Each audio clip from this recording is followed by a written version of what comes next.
ദേഷ്യം വരുന്നുണ്ട്. അമ്മ ഒരു തഞ്ചത്തിൽ മാത്രമേ ഏട്ടനോട് സംസാരിക്കാവൂ. എങ്ങനെ സംസാരിക്കണോന്ന് എനിക്കറിയാം. എന്താണ് രണ്ടുപേരും കൂടി ഒരു ഗൂഢാലോചന? ഞാൻ നീ വരുന്നത് നോക്കിയിരിക്കുകയായിരുന്നു. എന്താ കാര്യം? നാളെ കഴിഞ്ഞ കല്യാണോ? കളിയല്ല കല്യാണം. അതൊരു പഴയ സിനിമാ പേരില്ലേ? കളിയല്ല കല്യാണം. അത് വെറും ഒരു സിനിമാ പേര് മാത്രമല്ല, വലിയൊരു സത്യ. കല്യാണം അത്ര നിസ്സാര കാര്യമല്ല. അതുവരെ ജീവിച്ച ജീവിതമല്ല കല്യാണ ദിവസം മുതലുള്ളത്. എന്റെ അമ്മേ, ഞാൻ ഇനി വല്ല പ്രീമാരിറ്റൽ കോഴ്സിനും പോണോ? അതൊന്നും വേണ്ട. പക്ഷേ നീ അമ്മയൊന്ന് ഓർക്കണം. എന്തിന്? ഞാൻ കുടിച്ച കണ്ണീരും അനുഭവിച്ച കഷ്ടപ്പാടുകളും നിന്റെ ഭാര്യയായിട്ട് വരുന്ന കുട്ടിക്ക് ഉണ്ടാവരുത്. ഒരു ഭർത്താവെന്ന നിലയിലും അച്ഛനെന്ന നിലയിലും എന്റെ കഴുത്തിൽ താലി കെട്ടിയയാൾ ഒരു തികഞ്ഞ പരാജയമായിരുന്നു. ആ ചോരയാണ് നീയും. നിന്നെ പ്രതി ഒരു തുള്ളി കണ്ണുനീര് ദിവ്യപ്രഭയുടെ കണ്ണിൽ നിന്ന് വീഴരുത്. ഞാനിപ്പോ എന്ത് വേണമെന്നാണ് അമ്മ ഈ പറഞ്ഞു വരുന്നത്? ഇനി നിന്റെ ജീവിതത്തിൽ ദിവ്യപ്രഭയും അവളെ ചുറ്റിപ്പറ്റിയുള്ള ഒരു ലോകമേ ഉണ്ടാകാവൂ. അതൊന്നും നടക്കുന്ന കാര്യമൊന്നും അല്ലല്ലോ. ഒരു കല്യാണം കഴിച്ചെന്ന് വെച്ചേ അവളാണ് ലോകം എന്ന് പറഞ്ഞ് അങ്ങനെ ജീവിക്കാൻ പറ്റുമോ? നീ അവളുടെ അടിമയാകണോ എന്നല്ല ഞാൻ പറഞ്ഞത്. ഇനിയുള്ള ജീവിതത്തിൽ ഒരു കരുതൽ ഉണ്ടാവണം. നിന്നെയും കാത്ത് ഒരു പെണ്ണുണ്ടെന്നുള്ള ബോധം എപ്പോഴും ഉണ്ടാവണം. നിന്റെ ഈ എടുത്തുചാട്ട സ്വഭാവവും മുൻകോപവും ഒക്കെ ഒന്ന് നിയന്ത്രിക്കണം.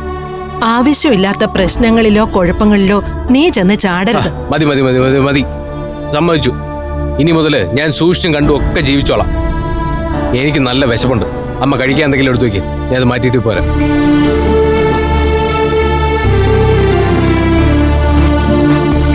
അമ്മ എന്താ സാഹിബിനെ കണ്ടപ്പോ കവാത്ത് മറന്നത്? എന്ത്? ആ കലാവതി ആങ്ങളെ വന്ന കാര്യം എന്താ ഏട്ടനോട് പറയാതിരുന്നേന്ന്? ഇതാ പറഞ്ഞത് നിനക്ക് വകതിരിവില്ലാന്ന്. അതെന്താ? എടി, ഇപ്പൊ എടുത്തടിച്ചതുപോലെ അവനോട് ഇത് പറഞ്ഞ വന്ന വഴി തിരികെ വന്ന് അവൻ അവരോട് ബഹളം ഉണ്ടാക്കും. അത് ശരിയാ.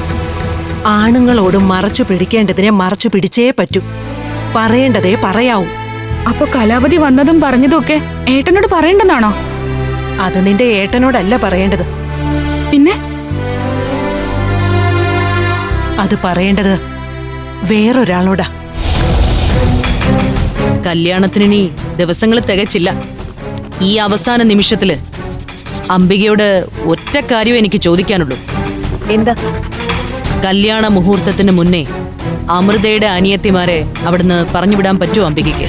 അന്നേ ഞാൻ പറഞ്ഞിരുന്നില്ലേ ഒരു വഴി കണ്ടെത്താന്ന്. മുഹൂർത്തത്തിന് മുൻപ് പൊട്ടിക്കാനുള്ള ഒരു ഉഗ്രനമിട്ട് ഞാൻ കരുതി വെച്ചിട്ടുണ്ട്. എന്താ അത്? കാര്യം നടന്നാ പോരെ കലാവതി? കാരണം അറിയണോ? വേണ്ട, എനിക്ക് കാര്യം സാധിച്ചു കണ്ടാ മാത്രം മതി. അത് ഞാൻ ഏറ്റു. ഇപ്പൊ തന്നെ അനിയത്തിമാര് 4നെയും ഞാൻ ഒരു വഴിക്കാക്കിയിട്ടുണ്ട്. ഇനി ഞാൻ കരുതി വെച്ച അമിട്ട് കല്യാണ സ്ഥലത്ത് വെച്ച് പൊട്ടിക്കുന്നതോടെ അവര് തനിയെ സ്ഥലം വിട്ടോളും. മിടുക്കി അംബികെ നീ. ഞാൻ കരുതിയതിലും കേമി. നീ പൊട്ടിക്കുന്ന അമിട്ടിനു മുകളിൽ ഒരു ബോംബ് പൊട്ടും അംബികെ.